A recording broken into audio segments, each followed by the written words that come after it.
Evidencia empírica. ¿En qué medida la teoría de la PPA explica los datos reales de tipos de cambio y niveles de precios nacionales? ¿Se cumple la PPA?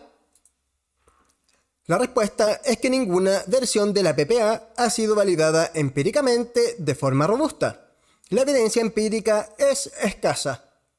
En otras palabras, las variaciones de los índices de precios nacionales no permiten explicar las variaciones de los tipos de cambio. Sin embargo, la PPA constituye la piedra angular de modelos de tipo de cambio más realistas que el del enfoque monetario, y que veremos a continuación.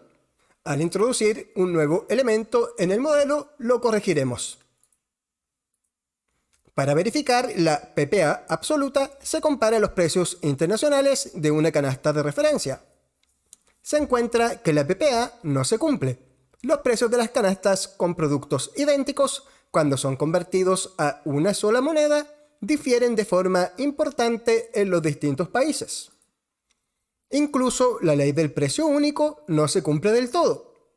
La PPA relativa a veces explica razonablemente bien los datos, pero en general tampoco lo hace perfecto.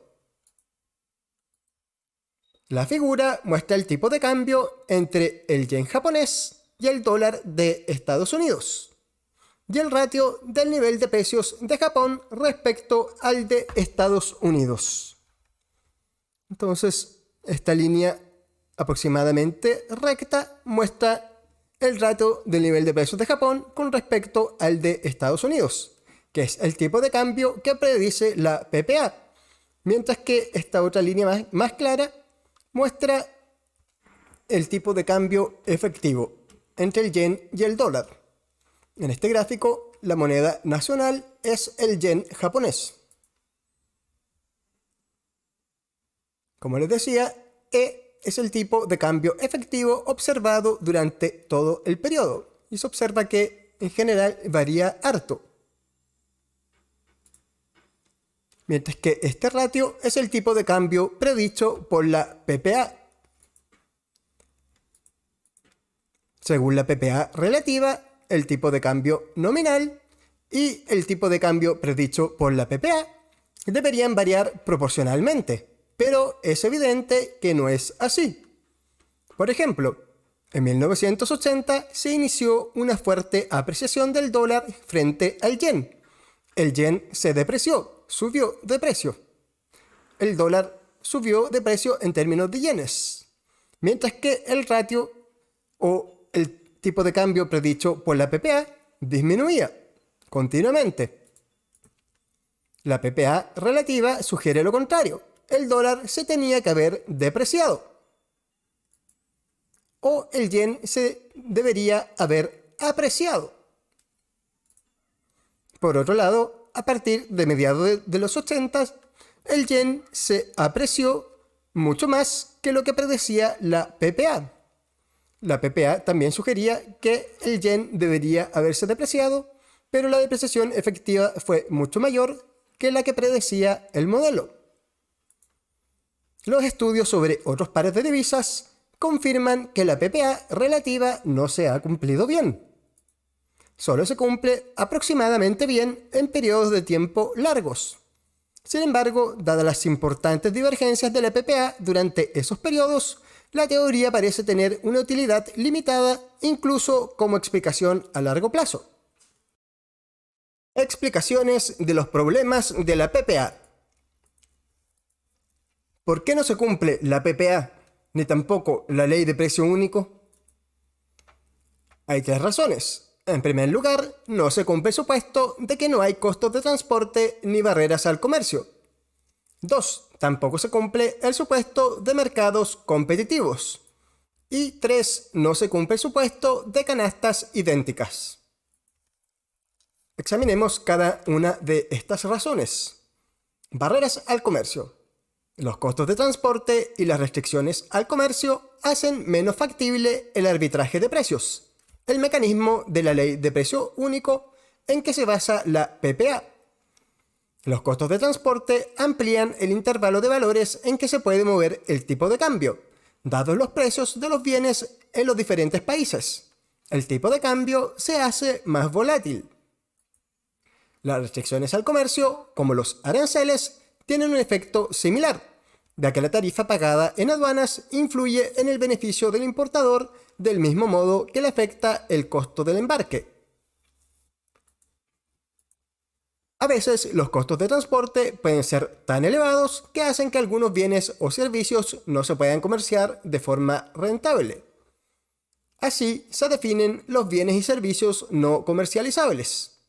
Por ejemplo, un francés que desea un corte de pelo estadounidense tiene que viajar a Estados Unidos o hacer que un peluquero estadounidense viaje a Francia. Otros ejemplos son los tratamientos médicos, las clases de danza, las viviendas, etc. La existencia de bienes y servicios no comercializables produce desviaciones sistemáticas incluso de la PPA relativa. Esto se debe a que el precio de un bien no comercializable está determinado exclusivamente por la oferta y demanda nacionales. Por lo tanto, ceteris paribus, un aumento del precio de los productos no comercializables de un país elevará su nivel de precios en relación con los niveles de precios del exterior, usando los precios expresados en una misma divisa. El mecanismo de arbitraje de la ley de precio único no puede actuar para igualar los precios de los bienes no comercializables. En general, los bienes comercializables son los productos manufacturados, las materias primas y los productos agrícolas. Los bienes no comercializables son los servicios y el producto de la industria de la construcción. Existen excepciones a esta regla, como los servicios financieros. Como referencia, en Estados Unidos, el sector servicios y la industria de la construcción representan cerca del 75% del Producto Nacional Bruto, un porcentaje significativo.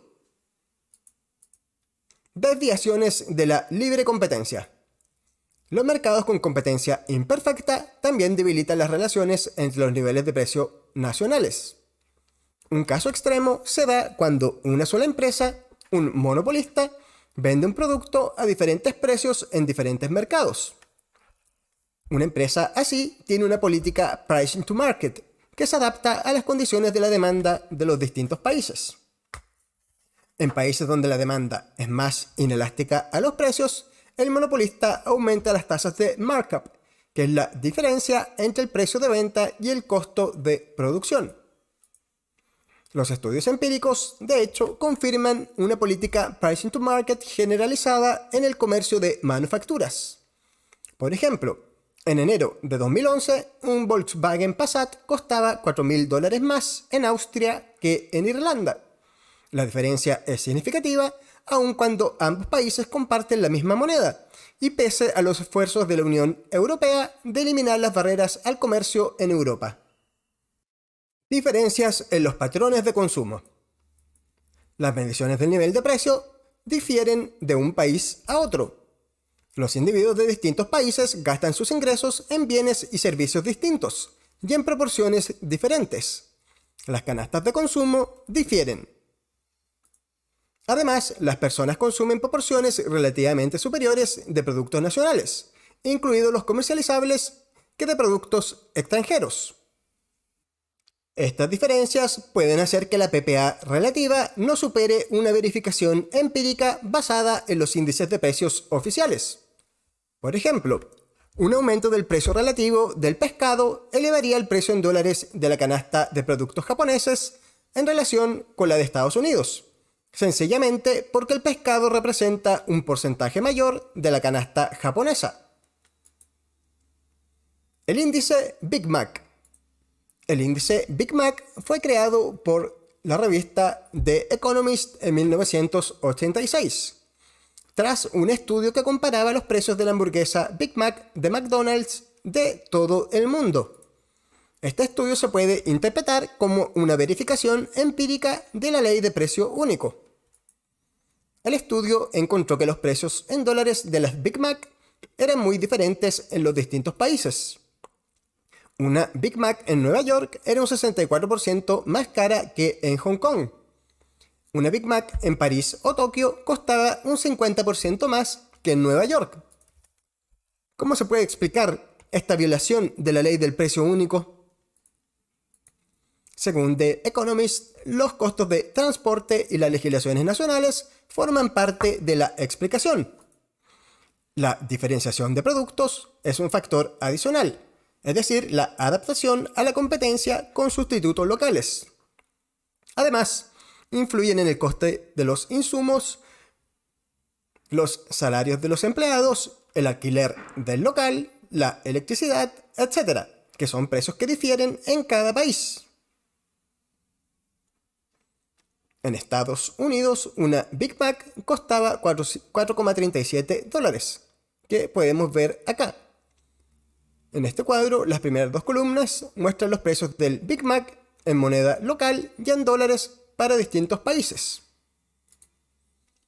Se encuentra que los precios variaban desde un máximo de $7,84 en Noruega, que es un 79,6% más que en Estados Unidos, hasta solo $2,19 en Hong Kong, que es un 64% menos que en Estados Unidos. Las diferencias de precios son considerables cuando se pasan todas a una misma moneda, el dólar estadounidense, lo que muestra que la ley de precio único no se cumple. Por otro lado, para cada país se calculó una PPA en Big Macs, que es acá la tercera columna, que es el tipo de cambio hipotético que igualaría el precio en dólares de las Big Mac de cada país con su precio de $4,37 en Estados Unidos. Para calcularlo, se divide el precio local por el precio de Estados Unidos. Por ejemplo, en enero de 2013, un dólar estadounidense costaba 5,48 coronas noruegas. El tipo de cambio que habría igualado los precios de las hamburguesas en Noruega y Estados Unidos era el siguiente. Dividimos el precio de las hamburguesas noruegas, que es de 43 coronas por hamburguesa, por el precio de las hamburguesas estadounidenses, que era de $4,37 por hamburguesas. Y así se obtiene un tipo de cambio de $9,84 por corona. O sea, de 9,84 coronas por dólar. El dólar costaba 5,48 coronas, pero para que se cumpliera la PPA se necesitaba un tipo de cambio más alto, de 9,84 coronas por dólar. Para que se cumpliera la PPA se necesitaba que se depreciara la corona, es decir, que se apreciara el dólar. La corona noruega entonces tenía una valoración muy alta en términos de dólares. Se dice que una moneda está sobrevalorada cuando su tipo de cambio hace que los bienes nacionales sean caros en relación con los bienes extranjeros similares, y que está infravalorada en el caso contrario. En el caso de la corona noruega, la sobrevaloración es el porcentaje en el que el tipo de cambio oficial difiere de la tasa hipotética de la PPA de las Big Macs. La diferencia en este caso es de 79,6%, que es exactamente el porcentaje en que el precio en dólares de la hamburguesa noruega supera al precio de la hamburguesa de Estados Unidos. En Chile, el tipo de cambio era de 471 pesos por dólar. No se alejaba mucho de la PPA en Big Macs, de $469 por peso. Es decir, el precio de la Big Mac chilena era prácticamente igual al de la hamburguesa estadounidense. Tipo de cambio PPA. El tipo de cambio PPA es aquel que iguala los precios internacionales de una determinada canasta general de bienes y servicios, y no solo los precios de las hamburguesas. Se usa para ajustar el PIB per cápita de los países de forma de tomar en cuenta las diferencias de poder adquisitivo, que se originan por las diferencias de precios de los bienes y servicios de los distintos países. Por ejemplo, en este gráfico se compara el PIB nominal en verde con el PIB ajustado por PPA. Ahí se observa que el PIB total, en este caso, de Estados Unidos, en términos nominales, es mayor que el de China, pero al ajustar por PPA, China tiene un mayor PIB que Estados Unidos. Otra definición es la siguiente. El tipo de cambio de la PPA es el tipo de cambio hipotético que igualaría el precio en dólares de una canasta de bienes y servicios de forma de igualar el poder adquisitivo de cada moneda. Aquí en este gráfico vemos una comparación de PIB per cápita, donde se observa que el país con mayor PIB per cápita es Noruega, pero al ajustar por PPA, su PIB per cápita disminuye significativamente. En la parte inferior del ranking vemos que sucede lo contrario. Por ejemplo, un país como China, al ajustar por PPA, aumenta su PIB per cápita. En general, sucede que en los países ricos, cuando se ajusta por PPA, disminuye su PIB o PIB per cápita, mientras que los países pobres, al ajustar por PPA, su PIB per cápita aumenta. Y la razón es que el costo de vida es menor en los países pobres. ¿Por qué sucede esto? ¿Por qué el nivel de precios es menor en los países pobres? Cuando se expresan en una misma moneda, los niveles de precios de los países se correlacionan positivamente con el nivel de ingreso per cápita. En otras palabras, un dólar, cuando es convertido a una moneda local al tipo de cambio de mercado, generalmente tiene más poder adquisitivo en un país pobre que en un país rico. Esto lo vemos en este gráfico, donde en el eje X se muestra el ingreso real per cápita en dólares de 2005 y en el eje Y se muestra el nivel de precios relativo con respecto a Estados Unidos. Y se observa una correlación positiva. Mientras mayor es el ingreso per cápita, mayor es el nivel de precios de un país. Las variaciones internacionales de los precios de los bienes no comercializables explicarían las diferencias en los niveles de precios entre los países ricos y pobres.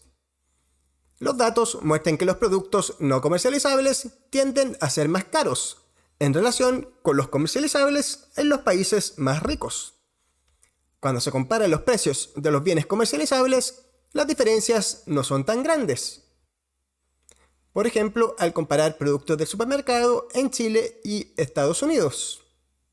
Pero sí se encuentran grandes diferencias en los precios de los bienes no comercializables. Por ejemplo, al comparar los precios de los arriendos, de los servicios médicos, de la educación, etc. en Chile y en Estados Unidos. En Estados Unidos, un arriendo o una universidad es mucho más cara que en Chile. Hipótesis de Balassa-Samuelson. En el sector de los bienes comercializables, el factor trabajo es menos productivo en los países pobres que en los países ricos. Esto es lo que dicen estos autores en su teoría que explica las diferencias de niveles de precio de los distintos países. La menor productividad en las industrias de productos comercializables en los países pobres se traduce en salarios menores que en los países ricos. También se traduce en menores costos de producción en el sector de los bienes no comercializables. Y esto se debería a que, dado que hay competencia en el mercado laboral, los salarios deben ser iguales en todos los sectores. Por lo tanto, los bienes no comercializables tienen menores precios. Análogamente, los países ricos, que tienen una productividad más elevada en los productos comercializables, tienden a tener precios más elevados en los precios de los bienes no comercializables. En cambio, los precios de los productos comercializables son similares en todos los países. Por lo tanto, son las diferencias de precios de los bienes no comercializables las que producen niveles de precio más elevados en los países ricos. Los datos de productividad respaldan empíricamente la hipótesis del diferencial de productividad de Balassa-Samuelson.